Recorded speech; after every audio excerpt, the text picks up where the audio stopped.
খাসি মাংসের বিরিয়ানি রেসিপি। একটি পাত্রে তেল নেওয়া হলো। তেলটা গরম হলে আগে থেকে ধুয়ে রাখা আমরা পোলার চাল দিয়ে দিব।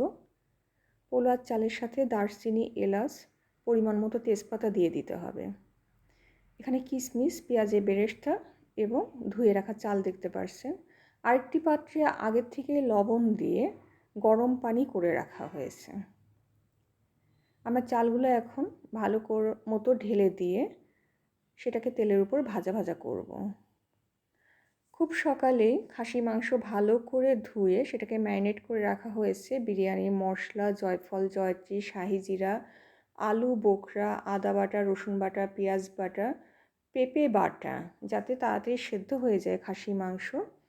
এবং খাসি মাংস রান্না করার শেষের দিকে মিষ্টি দই দিয়ে দেওয়া হয়েছে।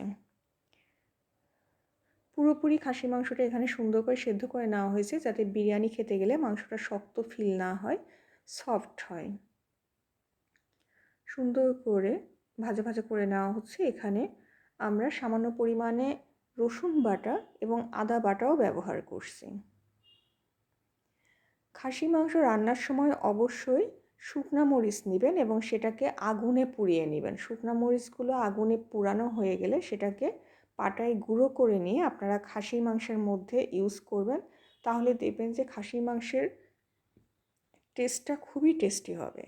এবং এখানে হচ্ছে আলু ব্যবহার করা হয়েছে। আলুটাকে আমরা 2 টুকরা করে নিয়েছি এবং সেই আলুকে আমরা তেলের উপর ভাজা ভাজা করে নিয়েছি। আমি সময় সংক্ষেপের কারণে আমি সেই আলু ভাজাটা আপনাদেরকে দেখানো হয়নি। আরেকটি বড় পাত্রে, যেটাতে পোলাও সাথে মাংসটা মিক্সড করে দমে দেওয়া হবে, সেই পাত্রে আমরা শিফট করে নিচ্ছি চালগুলো। এরপর আগে থেকে করে রাখা লবণ দিয়ে গরম পানিটা আমরা ঢেলে দিলাম। লবণটা অবশ্যই আপনারা বিরিয়ানি পরিমাণ অনুযায়ী গরম পানি করার সময় দিয়ে দিবেন। খাসি মাংসে অবশ্যই পেঁপে বাটা দিবেন, তাহলে খাসি মাংসটা সেদ্ধ করতে বেশি সময় লাগে না। এখানে মিষ্টি দই ব্যবহার করা হয়েছে। যারা মিষ্টি দই পছন্দ করেন না তারা মিষ্টি দইটা স্কিপ করতে পারেন। কাঁচামরিচ ব্যবহার করবেন, সেটাতে স্বাদ হবে। আরেকটি পাত্রে গুঁড়া দুধ গরম পানির সাথে মিক্সড করে পোলাওতে দিয়ে দেওয়া হলো। আমার চ্যানেলটি যারা এখনও সাবস্ক্রাইব করেনি তারা প্লিজ সাবস্ক্রাইব করবেন। এই বিরিয়ানিটা খেতে অসাধারণ হয়েছিল, যেমন ঝরঝরা এবং সেরকম সব কিছু সেদ্ধও হয়েছিল। ভালো করে পোলাওটা নেড়ে দেওয়া হলো। এরপর আমরা আগে থেকে করে রাখা খাসি মাংস এবং আলুটাকে পোলার চালের সাথে মিক্সড করে দিলাম। আলু বোখরা অবশ্যই ইউজ করবেন, তাহলে বিরিয়ানির স্বাদ অনেক গুণ বেড়ে যায়।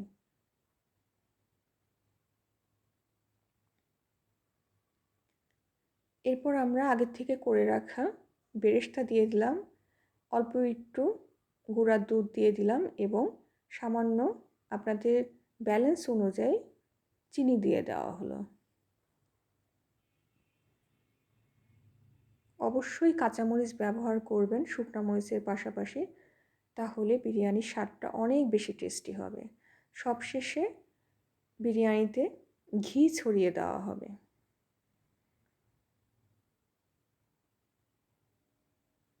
জয়ফল, জয়ত্রী বাটা দেওয়া হয়েছে। এখানে বিরিয়ানি মশলা যেটা আছে সেটা হচ্ছে প্যাকেট মশলা, সেটা খুবই কম পরিমাণে ব্যবহার করা হয়েছে। মূলত এটা বাটা মশলাই বেশি ব্যবহার করা হয়েছে। উপর থেকে ঘি ছড়িয়ে দেওয়া হলো। এবার এটাকে প্রায় 2 ঘন্টার জন্য দমে দিয়ে দেওয়া হবে এবং চুলার আঁচটা মিনিমাম রাখতে হবে।